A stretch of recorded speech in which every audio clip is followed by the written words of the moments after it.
Yo. What up? Mazee, back. Welcome back to Infinite Growth Podcast. My name is Vin.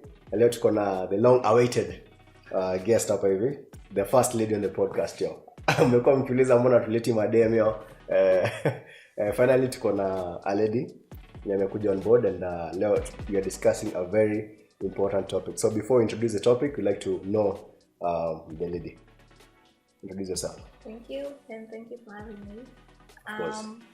I'm Diana. I am. Are you supposed to say your cousin?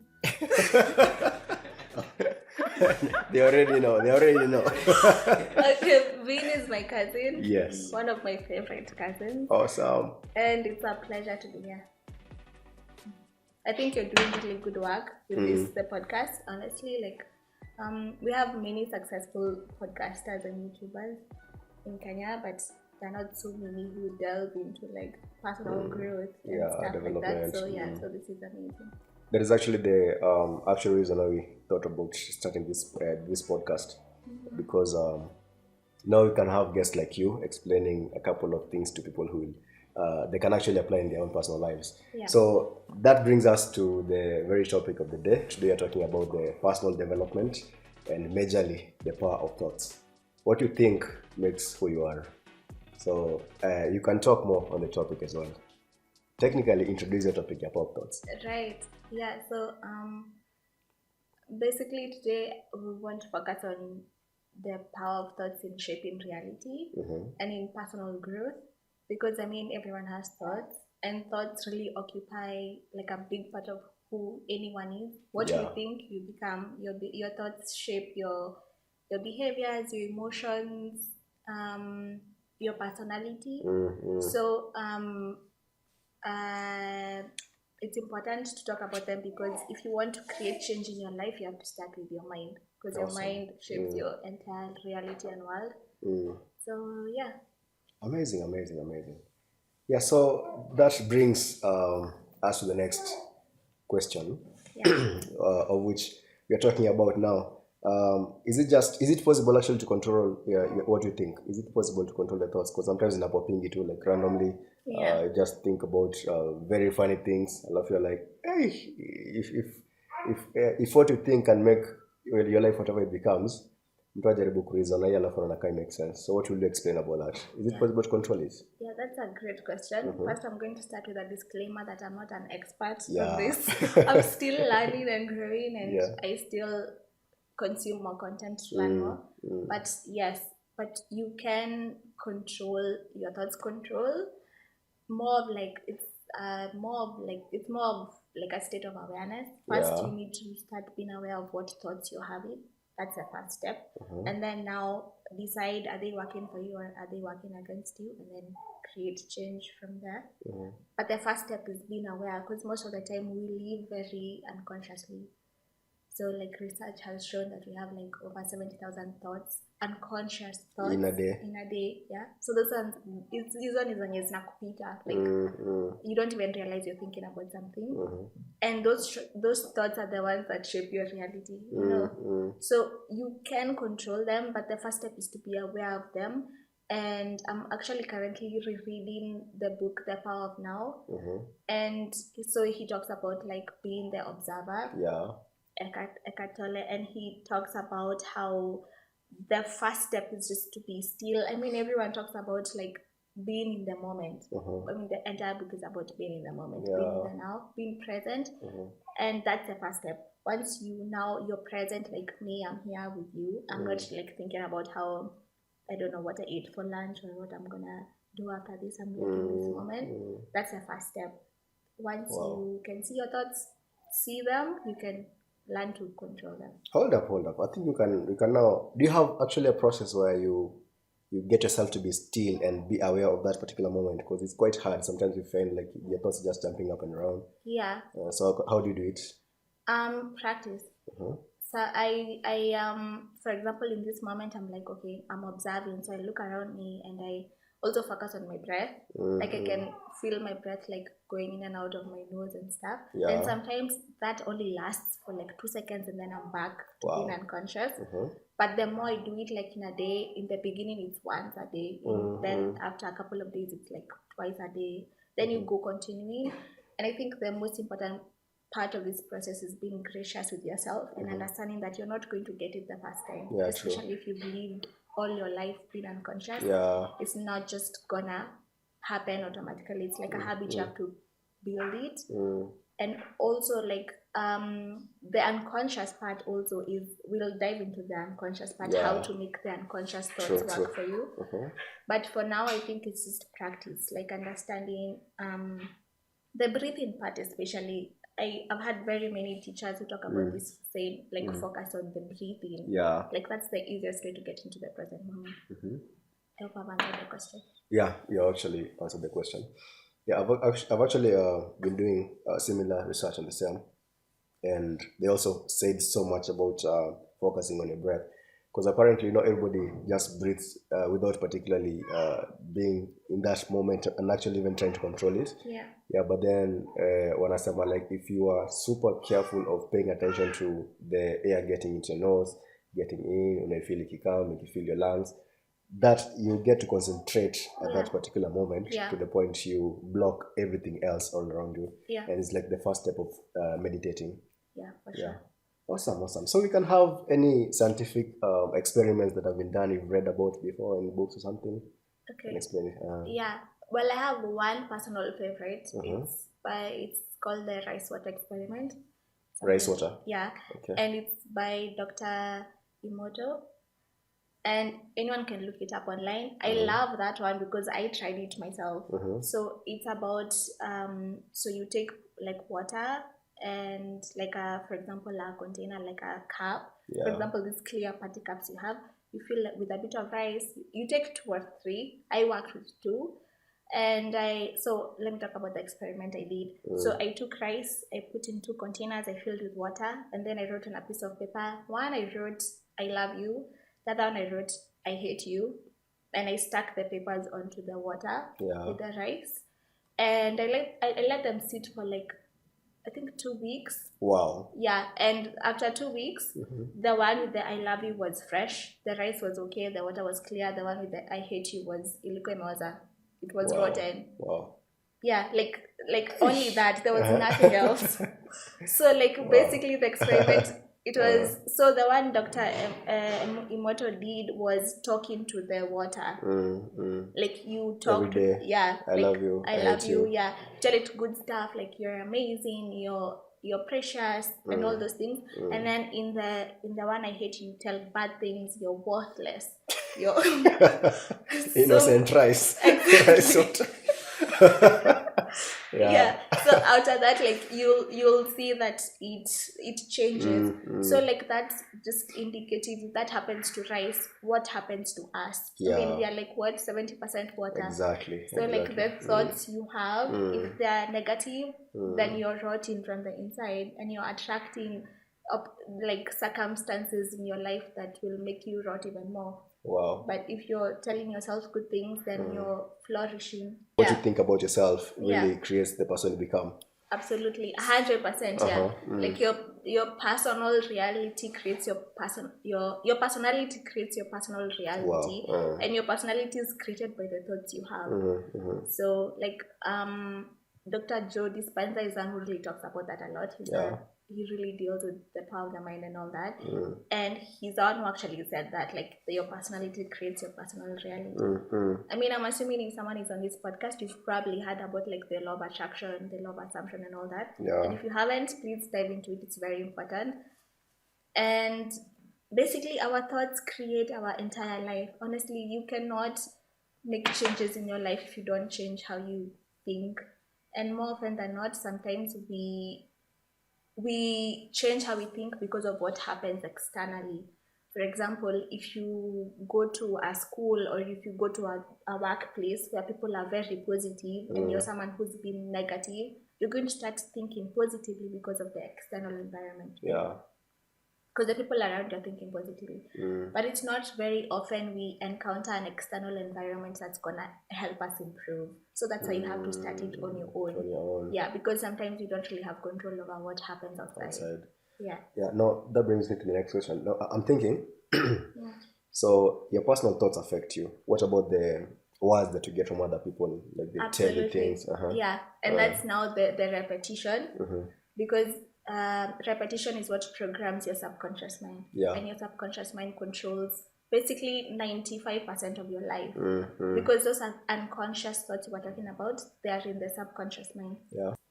Yeah, so how does the words you get from other people affect you? Like the conversations you have with other people, the impact generally of other people's talks on you. Yeah. Well, the first thing is that we are human, so I mean, things people say affect us. If they say bad things, even if you've trained your mind to not react, you might still feel a certain way. But it's also about the repetition, because the subconscious mind is programmed through repetition. So if you are told by someone that you're so smart over and over again, and maybe you never thought that you're intelligent, you'll start believing that you're intelligent, because it goes into your subconscious mind, the repetition. Yeah, you finally believe it yourself. Yeah. Interesting. Yeah, it's like the example, I think you said it another time, about like if you are in an area like that has thieves, or even a place with people who maybe do corrupt things, in the beginning you'll see that, oh my god, they're doing such bad things, but after some time you won't see. You blend in. You won't see, because you started thinking like them. Wow, it's so interesting. So I'm thinking, you can now, you mentioned about the subconscious mind. Yeah. And I'm sure people are wondering, like, what is subconscious mind? Could you just introduce it in a very simple term? Right. Okay, so I think the analogy I like to use is the computer one. So basically, when you're born, it's like just having a brand new computer like this one, without programs or software. Like there's nothing. So like the subconscious mind, like when we are born, it's completely blank. Yeah. So like during the first years of your life is when the programs now are instilled, based on like what your parents say, what environment you're around. Yeah. Then so it doesn't really matter if the child can hear the language people are speaking or not. No. Just goes in directly. Yeah, like even other things, like even facial expressions of the people around, what they do, how they act. I mean, we pick up on even like non-verbal cues all the time. Yeah. So the subconscious mind is like so we have two minds. That people who there's the superconscious, but that's a story for another day. But every human has like two minds. So you think of it as an iceberg. So the top of the iceberg is a conscious mind. It's a creative mind. It's the one that thinks and all that day-to-day stuff, making decisions. That's the conscious mind. Then the subconscious mind is what the bottom part of the iceberg, the one you don't see. So it controls basically your life, even your like your heartbeat, your internal like system, all of that is controlled by the subconscious mind. Yeah, so it's the one that like runs the programs of your life. So that's why changing habits is so difficult, because you're trying to go against the program in the subconscious mind. Yeah, and whenever the subconscious mind and the conscious mind battle, the subconscious will always win, because it's like a million times stronger than the conscious one. Yeah. Wow. I hope that explains a bit. We might have to dive into this conversation later, but it's a whole topic. It's a whole new topic, actually. Yeah. Wow. So how does it normally affect you? Like, for example, you grew up in a very poor background, and you had all these sort of things people were saying around you. They were saying that good cars are for the rich people, the rich people are bad, money is not good, root of all evil. So what does that have as an impact on you as a child and when you grow up? Absolutely, yeah. It shapes your entire reality. Even the thoughts you have, conscious or unconscious, they stem from that. The beliefs you have, they stem from that. So even if you're trying, sometimes you find people talking about how they work so hard and how come money never comes to me. It's because they have those programs running inside that tell them that money is bad. So if you have a belief that says money is bad, your mind wants to protect you. It's not going to give you something that you believe is bad. Yeah, true. Yeah. So you have to put in the effort to change that program. So for you to change your financial situation, you have to change your... Absolutely. Wow. Yeah, you have to, like, that's why you start. It doesn't matter how hard you work. Mm-hmm. Because honestly, I have seen, and I'm sure you have, Mm-hmm. people who have a lot of money, but they still have a poverty mindset. Yeah, true. Yeah, so it's not really about what you have externally, even if sometimes it's a reflection of what you believe, but it's how you feel about what you have. Because the people who don't have a lot according to society, but they're Yeah, happy, they they're feel happy. abundant, and Contented. they never lack food or they never lack what they need. And there are people who have a lot of money, millions and billions, but they're always working. They're Yeah. always trying to get more because they don't feel abundant inside. So it has to start from within. Like, that's why it's so hard for, like, if you remain in the same environment, you will not, it's hard for you to think differently. Yeah, and true. and sometimes that's why sometimes some people, they stay poor their whole life even if they want to get money, because they are in the same environment that's telling them that money is bad. So it is actually advisable to just move to the land of the unknown and just start over your life. Yeah, even if sometimes it's difficult to do that, that's better. I mean, sometimes you find people who grew up like poor and stuff, they end up going to another place, like away from that. Because even if sometimes you can try to tell the people around you, money is not bad after all. I mean, you cannot eat without money. It gives you opportunities, it helps you to help people, but then they don't want to listen. So, like, sometimes you better just cut your losses. And other times you just find some people around you who think like you, and you build something and you move together. Wow. So, yeah. Awesome. I kind of feel like you're also touching a bit of the law of attraction. Can you just talk briefly about the law of attraction? Yeah, so the premise of the law of attraction is that your thoughts create your reality, like what you think you attract. And well, it goes into things like frequency and stuff like that, which is going down a rabbit hole, which we won't.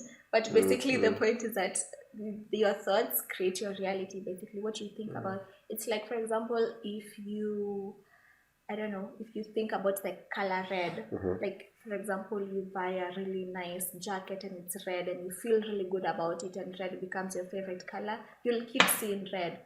Like, if you hadn't even noticed red stuff in your house, you will start noticing that because red is at the forefront of your mind. So, like, what you think about, you keep seeing and you keep attracting. It's like when maybe when you travel, or someone comes and gives you a story about something, and then you start seeing things you hadn't seen before.